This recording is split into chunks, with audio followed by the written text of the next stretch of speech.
had the other ones available in there. Wait. But What? So, Luke, what are you drinking today? Coca-Cola. Morning on the way to the gym and set my ukulele on top of the car and then drove off down the road. Oh, you need a bow after that. Thank you. All right. Thank you for that. Thank you. Look at that. I learned my lesson from last night. What a welcome, thank you. I drink the most fruity drinks imaginable. It's laundry day. it's laundry day. So you always wear hats with laundry day. I'm going to give you a favor, James. I just say no later. So how did you two meet? Well, there's these places in San Francisco. I think they're called bathhouses. It's like one of those things where everyone wants to focus on like the big events that happen, but day to day, what we're doing is we're on like one of our draw streams, smoking weed, making comics. It's chill. It's so much fun, and like Yes. Oh, man, I'm not a YouTuber. I do this because I want to sell comic books.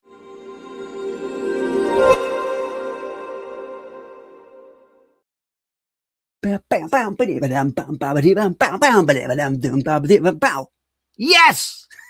Yes, guys! It is Sunday. It is Sunday, guys. This means another episode of A Drink with Brink, where I talk with other indie creators about their hopes and their dreams and their lives, but also their creations, their books, their campaigns, whatever they make, right? Because frankly, guys, I'm kind of bored with mainstream. And indie is where the passion is. All right, guys. Welcome all. I hope your weekend is nice. Your Sunday is relaxed and the weather is good. I've done some writing today, done some creating. It's my favorite thing ever. It's what I do, guys. It's my favorite thing. I can't stop thinking about stories and things, and I have to write things down, and it's so much fun, you know. And guys, we are live on Kickstarter with Safeguard Pandemonium, which is the first issue of Safeguard, our first like superhero team book. I'm making that together with Alan Goldman, and it's on Kickstarter. We launched last weekend, yes, and we're now over 7.5k. So thank you so much, guys. Thank you. This is nuts. This is really cool. I didn't know what it would do because we already launched on FundMyComic a few months ago. So now on Kickstarter, and it's doing really well. So thank you all so much, guys. And I see that people are receiving their Perfection Collection and Perfect 10 issue 6. So and people are posting their photos of the books. I love that. I love it that people finally get these books that we've worked on for years. I hope you guys like it. You know, yeah. Thank you so much, and thank you for the messages, and I appreciate it, guys. Thank you so much. Right, in the chat is with us Pops. Pops is in the chat, and we are broadcasting through the Madness Entertainment Group. So this means multiple like channels, guys. Thanks to Pops right here. Thank you so much, sir. Good July weekend and drink to you, Dave, and to all here. Congrats on Safeguard's Kickstarter first week. Thank you, man. Thank you so much. Yeah, I hope your weekend is also nice. And I almost forgot, guys, the 4th of July this weekend. So I have on the Jamie Comics web store, so jamiecomics.com. You can get books from American Bliss for a discount, so you don't have to fill in any discount code. It's automatic. So if you like to check something out that we made, maybe American Bliss is a good start, right? So go check that out, guys. All right, guys, let's share out this stream. Let's get some more people in because we have a brand new guest to the show. Never been on the show before, so I can introduce you to new people and new people to you, right? So let's go. Oh, Mike says it's summery and pleasant here. Less than half of the Virgin wraparound covers are left after a week. Oh, really? I forgot to check. Yeah. That is good news. That is great. All right, guys, it's time for the guests. So let's do this. Let's bring him on. So, ladies and gentlemen, may I have a very warm welcome for the guest of the hour, Mr. Michael Nolan.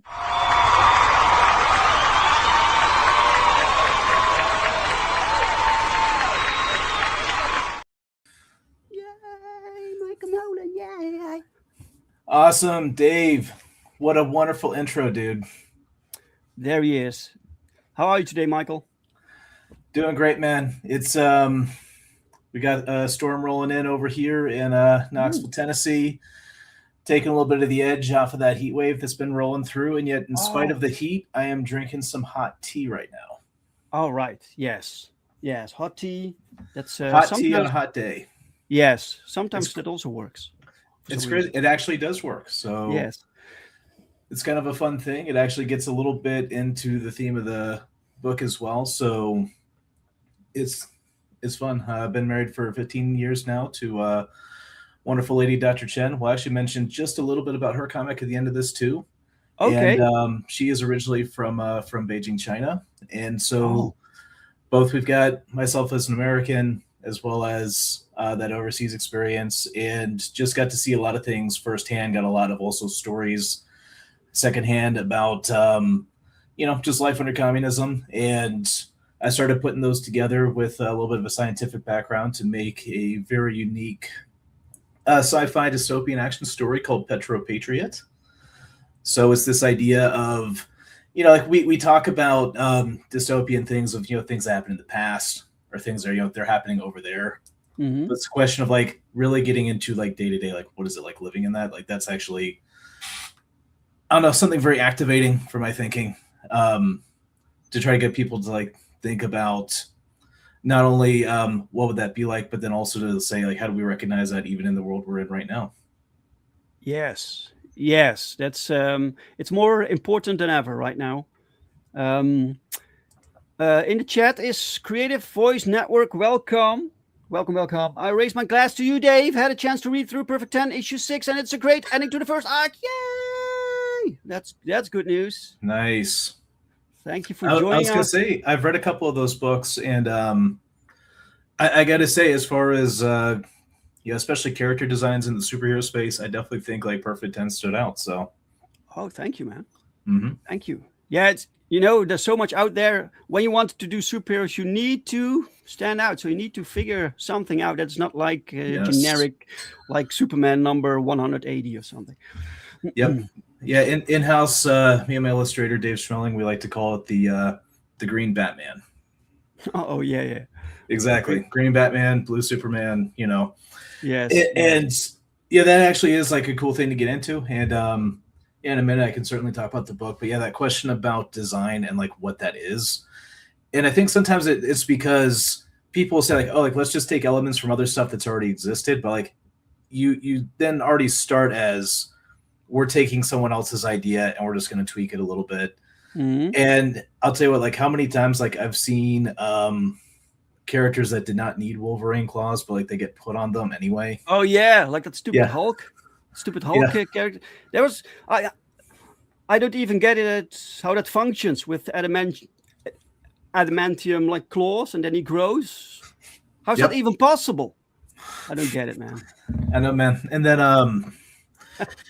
and because I'll say this, I know from Perfect 10 number 1, I really liked, what was it? I think it was like Porcelain was one of them, because there was something to the character like I could tell, like, because the idea was that it was a character that by touch would like weaken materials.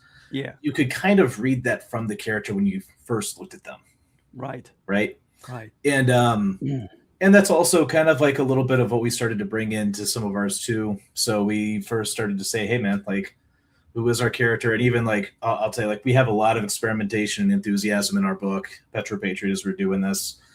But we started getting more of the question of like, hey, root story is what we've got is an oil field mechanic uncovering the mystery of Incident Zero. Kind of the main idea of the first arc of this book, and especially of this first issue. We're just trying to say Incident Zero. So I'll tell you, man, if you don't mind throwing on the screen, I'll even show Yeah, a quick look over what this is.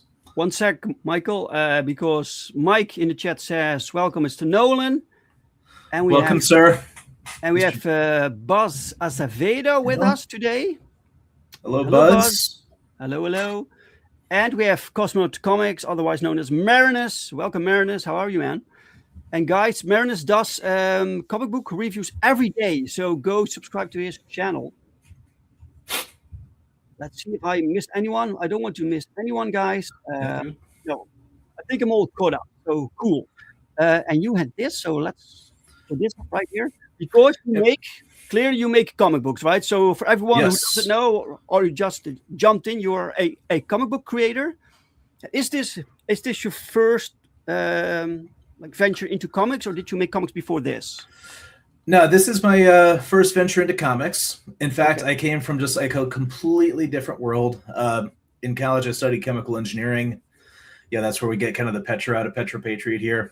And I always had kind of an idea for a story, but then it was actually, I'd say around 2019, 2020-ish is, if you remember when Tim Pool was more popular then, he put out this question, which is, why don't you hear new Christmas songs? Right? Sure. And why are they always like replaying the same things? It's like a lot of Hollywood films, like they're remaking the same things. Mm-hmm. And there's this question like, how do you like really make some culture? I'm like, you know what, dude, I'm gonna try this. Yeah, I'm gonna go for this. And and again, some fits and starts. You got to claw your way up that learning curve. That's just how this goes. Mm-hmm. And so this has become kind of the the first major product of of that whole learning process. We are having so much fun doing it. And I'll tell you, some beta readers, some people have been giving out some local print test copies too. One thing people have said consistently is that they love the art. This is page 1, panel 1 of City 3. And the idea is that there is this certain incident 0. And in this world, scientific reality has a source. People tried to tap into that source. That was not such a good idea because it released a little something called the Lake of Fire, set the whole world on fire. So again, people now live in one of the 5 cities in which outside the ground is dangerous with various forms of science-themed mutants. So we start with just some really simple bio-themed ones in book 1, and as it goes, it grows. And we have the people trying to survive inside in this very tightly controlled world. It's dangerous to go outside. That's why people tend to stay in the airships up high. And then you also have a certain group of villains in between who they are looking to continue what was started in order to completely remake the world. So we get into the question of what is this? Who is this guy who's going to uncover it? And this is not one of those things where we'll say, oh yeah, this is the first in the series. We're going to have the mystery box and we're going to keep opening mystery boxes that have more mystery boxes forever. The idea is that each one we will uncover something substantial. One big influence for me, if you remember the Valerian comic series, that sci-fi comic series, very classic Euro comic. Mm-hmm. What I like the most about that one is that you could pick up a book. Actually, you could pick up any book anywhere in the series. You get a really enjoyable story. It is good as its own book. That's what we went for here. 68 pages of sci-fi action, in fact. And that is the idea for how we want to do this. That, you can read them in series and get a nice continuity out of it. But every book needs to be enjoyable as its own. That's our main philosophy. Sure, but you do have this overarching story. You have a plan, there is this start, middle, ending. Exactly. And how many issues before you get there? So actually, you will see something very substantial right at the end of issue 1. That tower that I showed you, they're going to be going into that tower for kind of the first arc of the series. So again, it's not something you're going to be waiting super long for. Mm-hmm. But the idea is that, per the cover, we're going to be talking a lot about who the characters are and what the world is. Right. And then couching that in a nice action story that, so far, again, people who've beta read it said it's been a very satisfying read. They love the mystery setup. They love the action payoff. So Yes. certainly, I think people will be looking forward to this. So the first issue is now done? The first issue is completely done. Yes. Excellent, man. And so actually, I've got like some print tests that I got in the other week. Once I can say that I've got a complete book in hand, that I can go to the printer and say, hey, cool, this is good. That's give me great. 500 copies. We'll be launching. So in the meantime, though, I'm just now building the website. One thing I'm looking to do a little bit longer term, is we're going to theme it around the control room you would typically see in a drill ship. Just been studying that a lot. It's such a beautiful design. And even in our very first iteration already, we're trying to put the control buttons in themed right to light up as you click them. All right. And I as will well, put this link, by the way, in the chat, guys, so people can find this. oh, actually, put up petropatriot.com. Oh, you have a different Yes, one? we have just updated it. Yes. Oh, cool. Wait, petropatriot.com. Yep. So we've got it up on desktop. We'll be doing the mobile over the next couple of days. Yeah, I mean, everything's flying, dude. I found it. So what happens when people sign into the other website? So once you put your email in, we have got, you kind of notice it from the cover there where it says digital preview. So I've got the first 22 pages of story plus some art section pages. So 28-page document total in PDF. You will get that for free because I am convinced that after you read that, you will want to see the complete 68-page story. Cool. That's cool. That's confident, man. Yeah. So this won't be so you wait. So people sign up for something for a newsletter or for a launch. What? Yeah. Exactly? So they're signing up for the newsletter. The newsletter will announce the launch. If you are part of this early bird phase, that's before the launch, you will get the preview comic. You'll be possibly getting some other freebies. I'm working out exactly what that is. It may involve. There's a poster that's in the works of the flying drill ship that exists on page 1. This is called the Mad Lad. And one kind of fun connection here, this was designed by Trevor Roberts, who is the author of Mystery Flesh Pit National Park. Wait, is this a drawing or is this a 3D model or what? This one's a 3D model. Okay. Yeah, cool. So we've got that, and we've got some concept drawings too. So this little piece of merch, we're working out what it's going to be, but it will be factoring into just like that early bird thank you. Right. This is great. Yeah. Oftentimes you have like you have a comic book, a story, and you need to visualize something. So you can describe it in the script, like make something that looks like this. But in your case, this is so important. You actually made a 3D model of this. Yeah. Again, and the person I was working with on this specific one was actually the guy who's the author of Mystery Flesh Pit National Park. If you've seen that guy's artwork before, and he's Orbital Audio on Twitter, but if you've seen that guy's artwork, like I just saw, like, okay, like this is a guy who knows design. I know he can help me execute this vision. We have some earlier designs that we've done too, so yeah, it'll be fun to like showcase all of those. But yeah, we definitely brought on like some real all-stars for the team to like get this idea together. Wow, that's great. It's really you have to do a lot of pre-work, right, before you can actually do the story. Yes. Well, how did the process go with you? Because this is your first like comic book. How did that work? Yeah, it is kind of interesting. So yeah, so again, because here's the thing. I know a lot of the creators, we start with this question of, and I'll go ahead and I can go ahead and stop my screen here. So yeah, because I know most creators are people who are already big fans of comics, and they're like, hey, I want to make one too. Mm-hmm. And I did come up from a very different perspective of that. So Creative Voice Network says that's a cool model. I'm envious of people who know how to use that software. I mean, look, I hope I can get a little bit better at it myself, dude, because there's like so much more we've got to do, man. But I'll tell you what, again, I started as the writer. I'm starting to pick up the pencil and like learn some drafting myself. Oh, great. Because you have to. Like Did you have to love this stuff. Did you write or draw before this? Anything? Let's see. On and off, I've written some stories. I probably should not mention, like the cringe fan fiction in high school. But we all did that. We all did that, guy. That's just part of the learning curve, dude. Yes. Hey, and then for Glenn Fleming, I see you there, man. I gotta say hello. And, hey, Glenn. Yeah. Welcome, Glenn. How the devil are you? I'm Michael.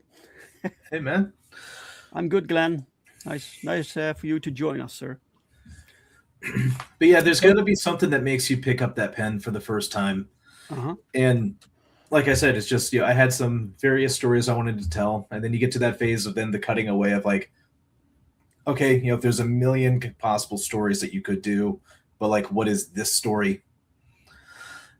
So, I mean, I went through even like a couple of years of that, like before I started working with David Schmilling on illustrating this and just figure out like, what is it we're trying to do?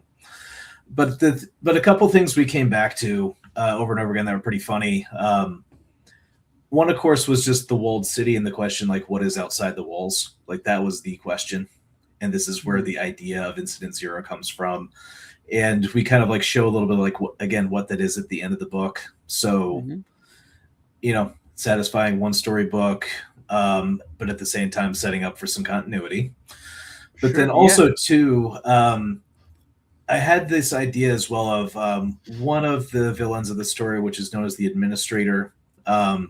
You'll see it in the preview. She has this kind of like, funny ability to fight people with red tape. And like David like really helped me like push that idea to like its complete conclusion there. But also too, it was this idea of we talk about like, there's like various unhappy status quos in the world, but like there actually are some people who are perfectly happy in those unhappy situations. They want things to stay just as they are. And that can be just as much of a threat as the villain who's trying to blow up the world, because they all like this type of villain feels very vindicated in what they do. And so, that's another thing. Those are the best villains, by the way. Yes. Yeah.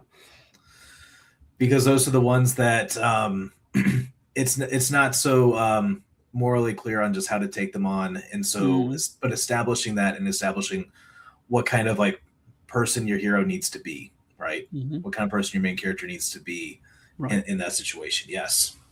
But right. So who was the main character of your story again? That is Michael Albright, the Petro Patriot. Okay. Yeah. Yes. Michael and it was also kind of fun. Like when we were choosing names at the beginning, I had it down to Michael and Peter. And initially I actually thought Peter because, like my name's Michael. So if you share the same first name, people often think self-insert. Also, funny enough, I do not have black hair, even though my avatar and like this main character do. I'm actually blonde. But then one other guy who had also helped me get into the idea of comics, he said, now, like Peter Parker is Spider-Man. Peter already has some pretty solid claim on that name. So he's like, you should probably go with Michael because Michael is, the Archangel, the leader of the good guys. So that was the decision behind the name there. All right. You said something in the beginning that I found interesting. You said that you kind of have the story broken down, right? You are planning multiple stories, and you said each story can be read individually. Yes. So how do you actually manage that when you write something that has a specific ending? How is it possible that people can read, for instance, the final issue and still enjoy the first ones while, because you kind of spoil the ending, the ending then of the larger story. So how do you manage that? Well, the thing we have to remember is, characters are not cardboard cutouts, right? Characters have their personalities. They have the relationships that they're in, and various bits of those get tried and tested over time. This is also one thing we'll see oftentimes in stories where you get, especially like with like Hollywood films, you get too many sequels. It's like, dude, like the guy's already known, like there's nothing new to like show here. Right. And then it gets difficult to be creative. So one of the things we worked out first is like just what are some like good complete characters that we can show interesting things about them every time, as well as for just the various situations in the world. There are questions people are going to ask. Glenn said he had black hair once. Yeah. Yeah, I guess we all turn gray eventually. Yeah. That's good.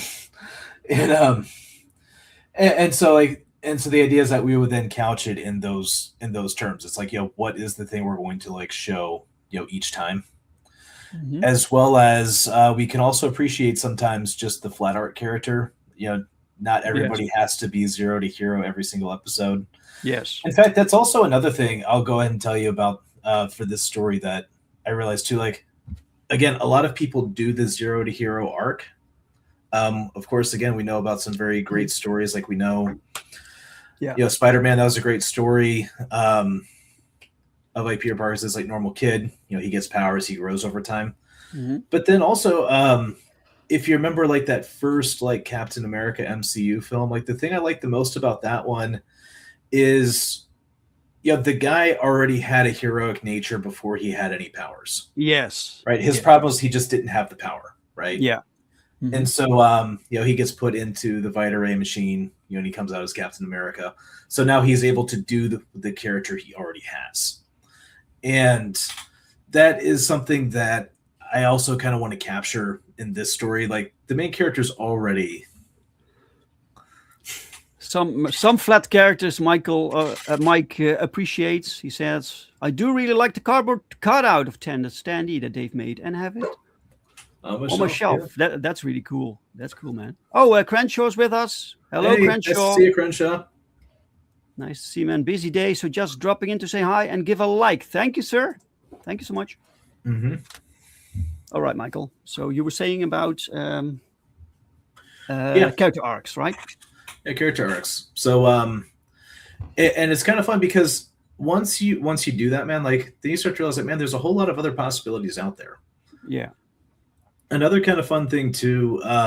This might seem like an odd connection, but I'm very active at a local church here. My wife and I were part of the planning team to help plant it. And there's a lot of different people we mentor there. So what's also fun too is we get a lot of stories of Tommy Lee Jones's casting. Yeah. There you go, man. Right. But again, and I think this is actually an important thing or something I found very important. And I believe we can say this for creators is like, we have to like, one, really just be students of just about everything, really. That we need to be students of people. Like we need to see how people interact. And that's also fun. Like I said, to know a lot of younger people right now. So people like, I'd say like college age and just out of college, all in their 20s. When you get that range of personalities, you can then take that understanding, like, those are the colors on your palette to like start painting the pictures for your stories. And, some people in stressful situations, for example, absolutely panic and break down. Some people like just start like laughing because they're just having the best possible time. Some get super serious. And the thing is, you can put those together and make and translate that reality into some really good stories. Right. And this is the same thing too, even for our designs. The Mad Lad ship I was showing, it turned out that like, as I was working on it, in 2025, there was actually a science lab that's actually working on a parallel technology right now. So they're doing vacuum balloons. What is it called? It's called the vacuum balloon. So vacuum balloon. Okay. So as normally with balloons and airships, like you'll take a lighter than air gas, like hydrogen, helium, right, and try and like float it that way. They're like, hey, what if we could make the balloon rigid enough you didn't put anything at all in there? Okay. Right. Yeah. And the thing is, like, you can translate that type of science into some very interesting sci-fi when you do that. And it's just, again, I have this belief of these are the kind of things, like, if we're actively curious about it, like there's cool ideas like all over the world happening all the time if we just watch for them. Sure. Yeah. Yeah. So you're in tune with that. You wanted to integrate that in your story, and Yes. I believe in the beginning you told that your story is kind of a allegory of communism. Is that correct? So here's one of the fun things I've taken about. Oh, so yeah, Mike Fanajan Comics there said a miniature black hole Dyson sphere. Oh yeah. Okay, that's interesting and fun. Now, so actually, the idea is, so again, normally with a balloon, like if you put it with helium, the density of that helium is lower than the surrounding air, but it still has a weight to it that's not zero. Mm-hmm. And there's this idea, but if you could get it to a total vacuum, then the weight is zero. And it could, in theory, flow up to space, minus the container. So, and like I said, like this was experimental technology. Like it's actually becoming a thing now. Like I said, I just saw it last year, starting to come out. And yeah, I guess also speaking of like experimental tech, I'm sure a lot of people know about the OLED and the QLED TVs. I actually saw the first samples of those in the labs I worked in. I just remember one of them was like in 2003. I was doing undergrad at Georgia Tech, and this one lab had all these like colorful vials. He's like, we're going to try and make TVs out of this. And then a few years later, they made TVs out of it. Wow. So you saw the beginning of that. Yeah. That's cool. And with that in mind, like it is something like if you kind of like continue to go back and like try to keep your finger on the pulse of that stuff as it's happening, you can guess with reasonable accuracy what's going to be on the shelves in the next few years. Sure. Right. It's just right now it's kind of boring because everybody is talking constantly about AI. Oh yeah. Yeah. So what's the future there? Can you predict that a little bit? Yeah, line short of it is because it's a machine, right? And it's not quite as good of a person. Like I think it was already kind of clear even a year ago that a lot of the people doing those layoffs were going to have to start hiring people back. And so there's this very active question of like, what are we actually going to do with this thing now that the hype is over? And what you're seeing right now is like the real build out of first all the data centers. So like that's going to continue. And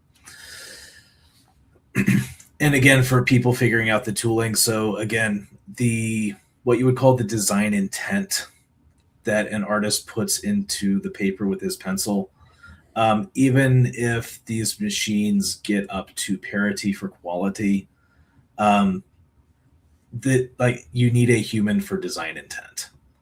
Right. Otherwise you get either painfully average work or you ask it to do one thing and it'll do that thing, but it's kind of like the classic monkey's paw of you wish for one thing that gives you something else. Yeah, it's and I see a lot of things made nowadays with that, like thumbnails even, and it's you can see it, right? And people kind of reject it also. They want human-made things. By the way, welcome, Dingus Dan. Hello, sir.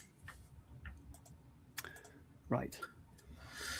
No, because again, that lack of design intent, like that's what's missing. Yeah. Right. Okay, so you decided to make your comic book. So what's the plan? You said you will, so people can subscribe, and then at some point to get a newsletter with the launch. So where does it launch? Does it launch? It's going to launch entirely on my own website. So I'm going to be self-hosting this. Okay. That'll be stage one. Then we'll be rolling it out on Amazon and KDP. So we're not going to do as many campaigns, but it's going to be straight up. Here's my store.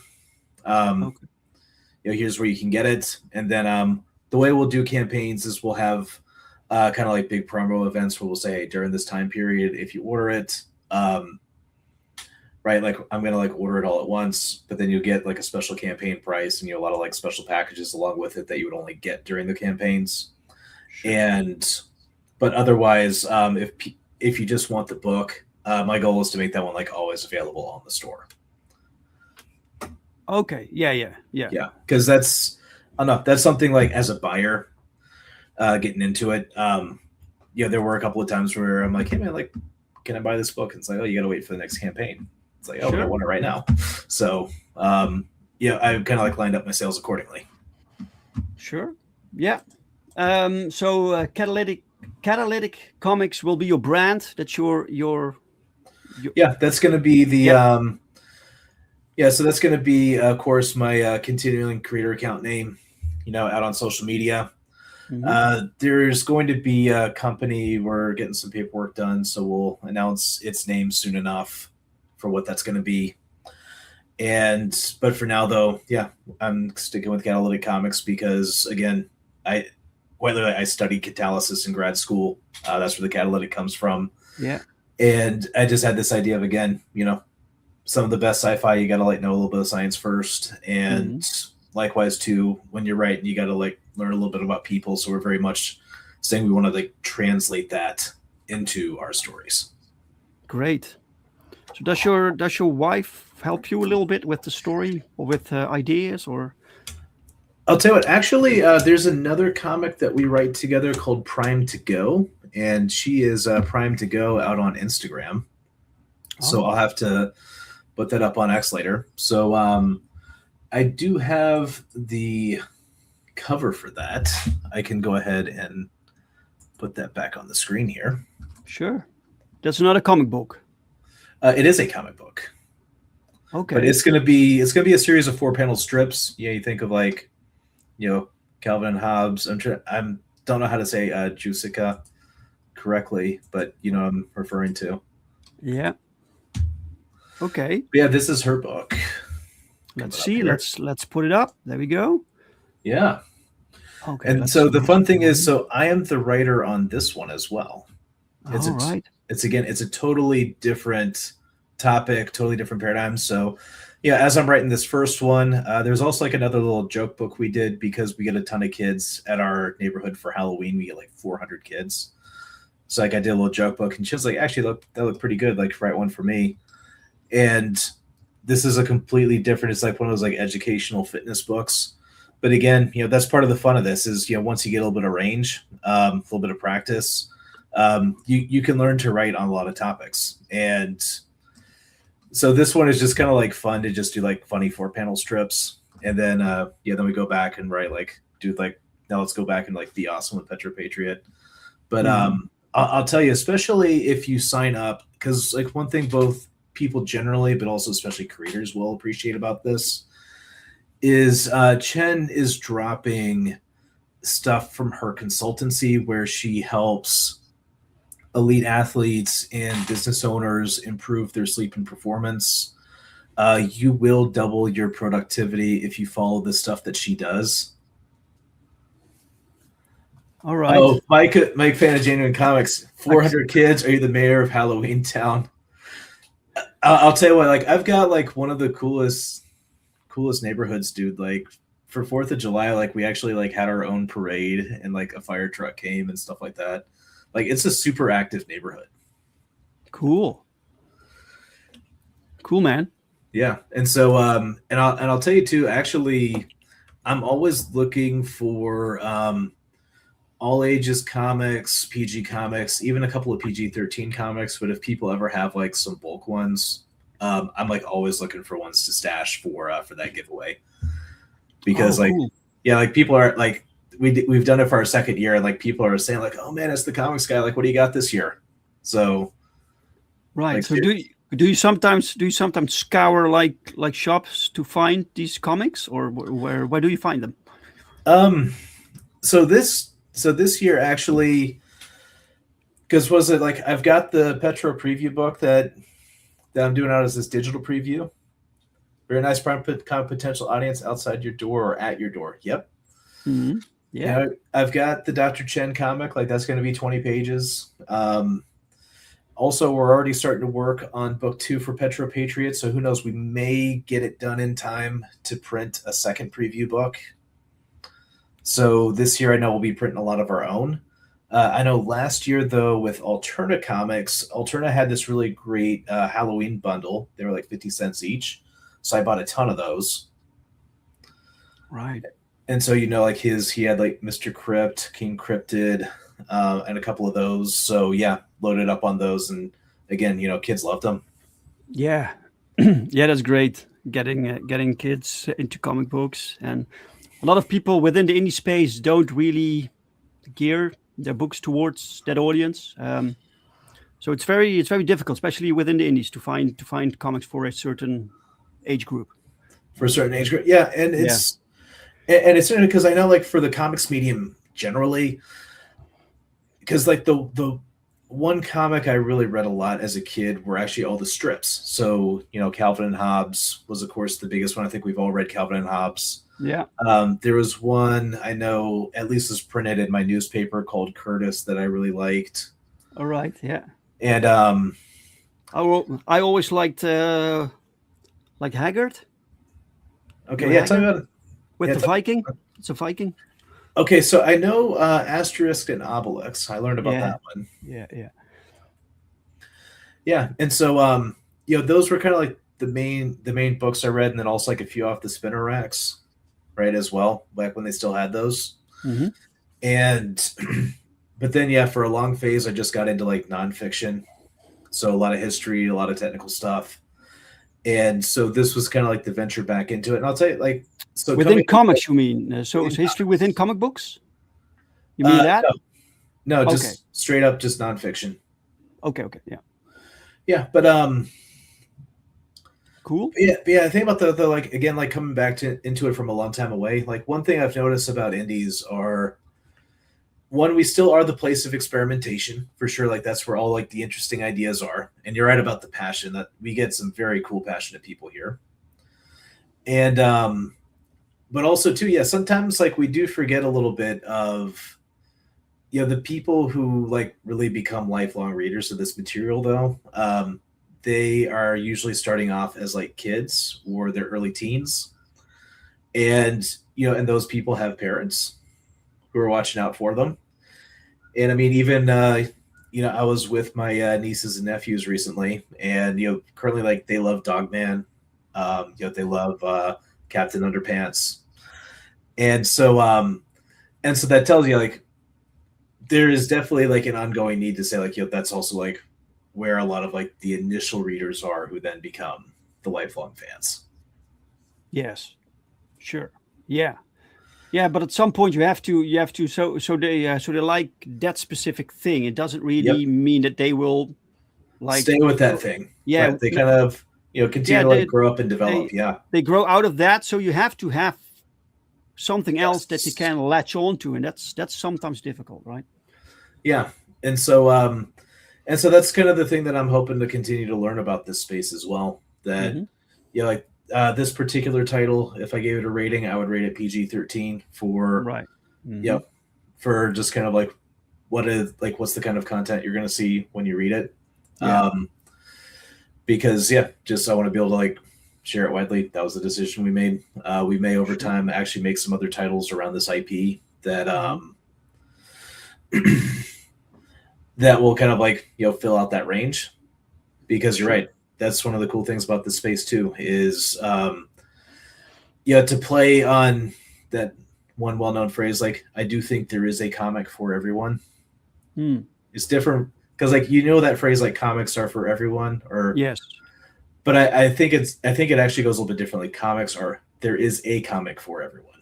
Sure. Right. Yeah. Because that's one of those like kind of funny turns of language. We talked about the communism earlier, but like that's actually like what the CCP does all the time.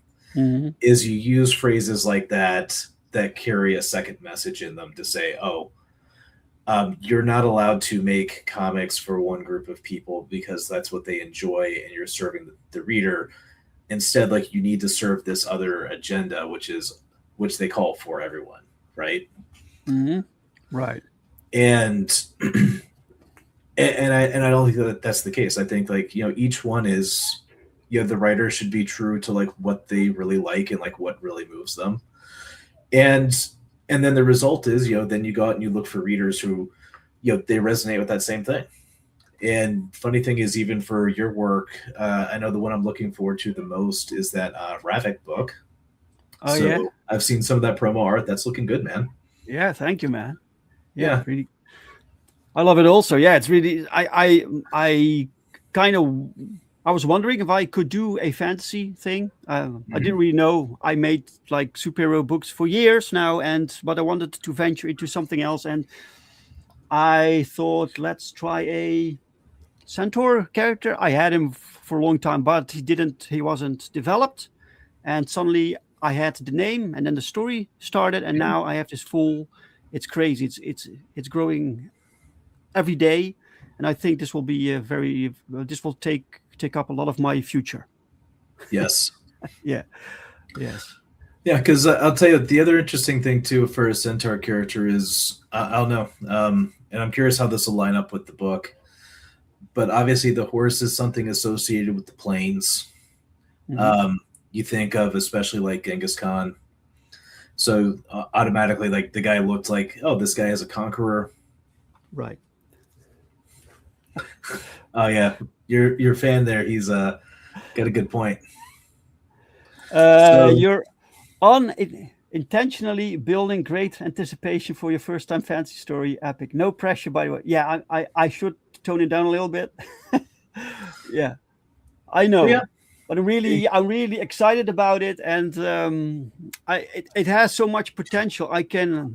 I already told my girlfriend today that it has even like elements in it that I can use for books for children. So like you have different like species and different folk, and some of them could like have their own side thing going on for different ages, right? Yeah.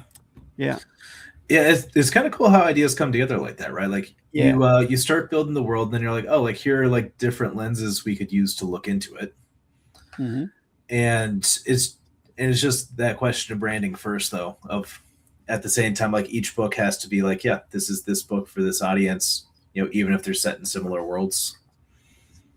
Yeah. Do you when you perhaps you did for this one, which but did you actually you later decided what your age range was going to be to like, because you know the theme of your book, right?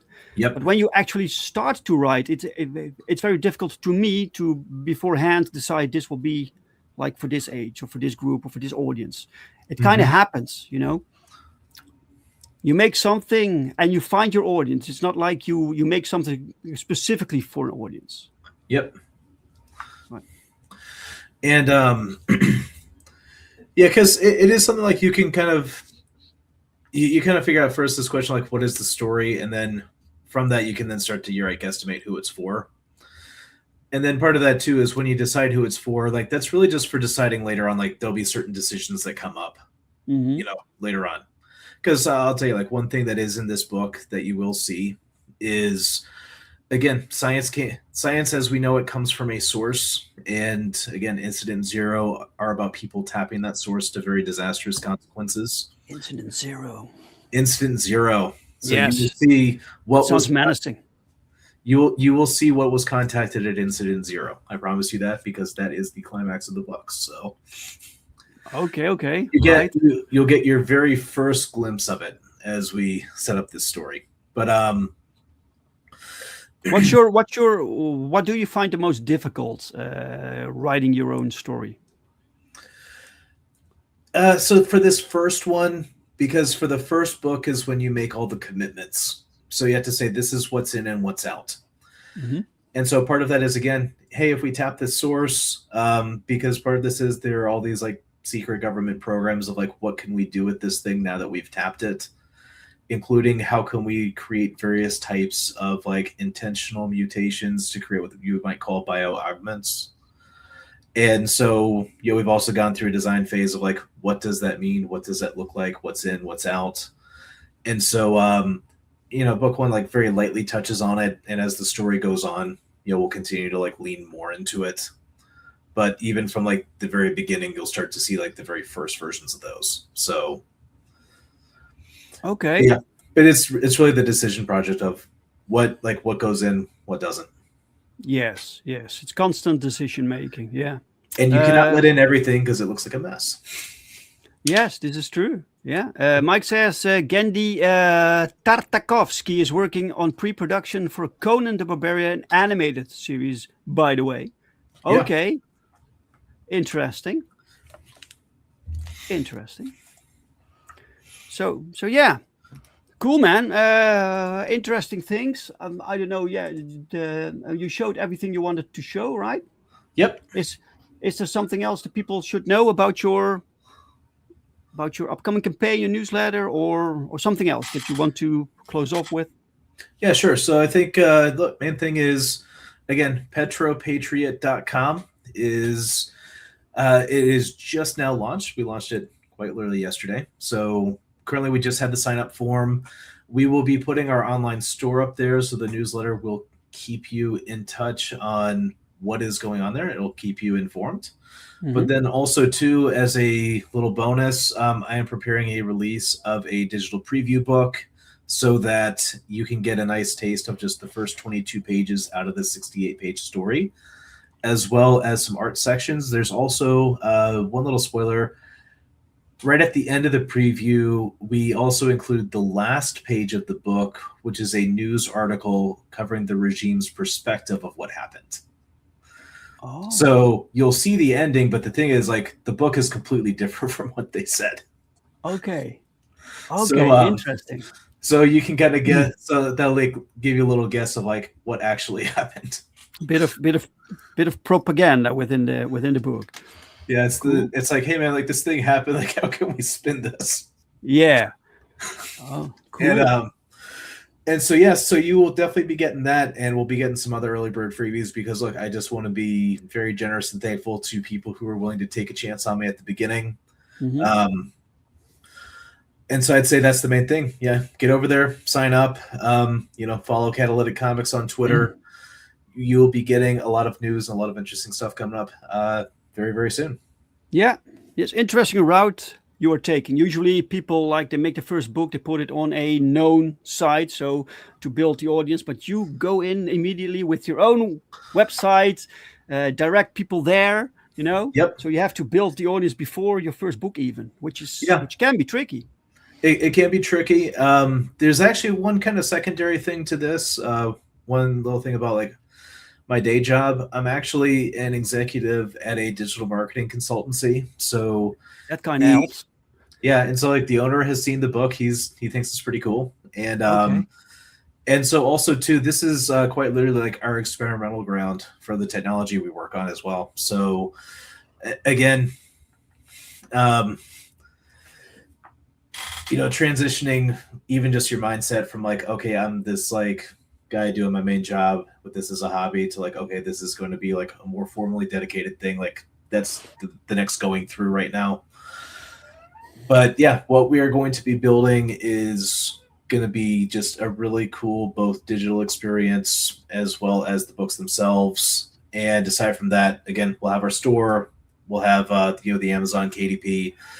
And now that we're getting this kind of like first time through, getting some bugs worked out, you'll see a lot of stuff ramping up very fast. That's what we'll be doing. Cool. You have a plan. That's fantastic. Great. Guys, go subscribe. Go sign up to that. The link, I put the link again in the chat. I will also make sure it's below the video. It's petropatriot.com. Go check it out, guys, and go support this new comic book. All right. Guys, before we end the show, let me share something else that I'm working on, because I have a campaign going on right now on Kickstarter. It's called Safeguard Pandemonium. We went over 7.5K, so thank you so much, guys. That is phenomenal. That's just phenomenal. Looks awesome, dude. Thank you so much, man. It's this is pinned in the chat, but I will put it in the chat for you guys. So there you go. For those who, because it's pinned on my channel, but now you can find it everywhere because we are and at the Madness Entertainment Group, right? So if you like 90s superhero books, you might like this. If you like cool stories, you like this, right? So And if you like Perfect 10, so Perfect 10, we have 6 issues out now of Perfect 10. It's bundled right now in the first trade paperback. This story takes place a month after the end of Perfect 10 book 6, but you don't need to read anything of Perfect 10 to follow this. It's his own thing, right? And this is drawn by Alan Goldman. Alan Goldman made the cover A. Alan Goldman is a true professional. Cover B is done by a Perfect 10 artist, Paul Rodrigues, of course. And then we have a wraparound cover. And I was informed just now that half of them were now sold because this is limited. So the wraparound cover C is limited in numbers that you can get it. We will be putting together the pencil edition because Alan Goldman's pencil work is so fantastic that we wanted to offer this, right? So this is without inks, colors, and even without letterings, pure pencil art. And along with this, if you buy this, you will get the digital full book, right? So you can read along. And the digital copy comes with every perk, by the way.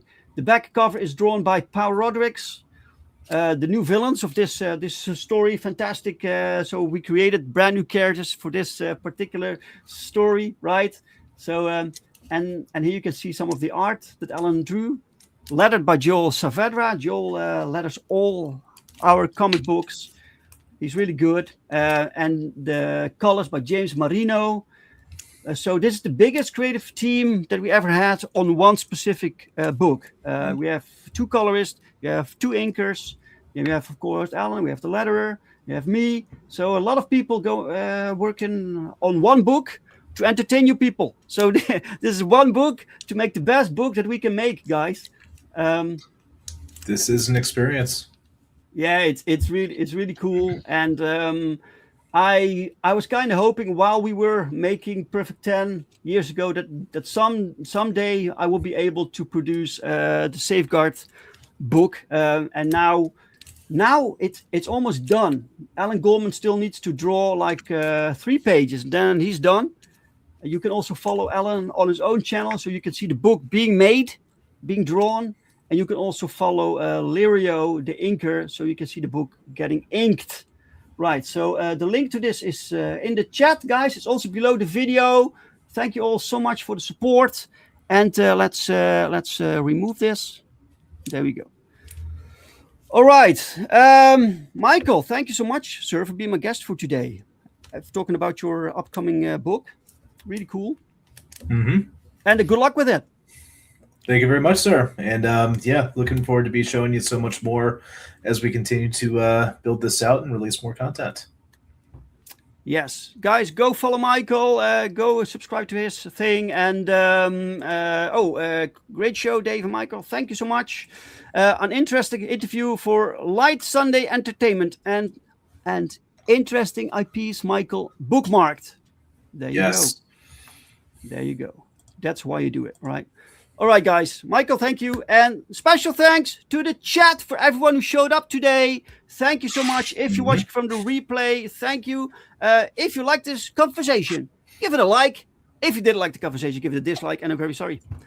This Tuesday, I'll be at Frederic Guimond's channel. And I'll have some other channels coming up. Some other shows that I'm invited to.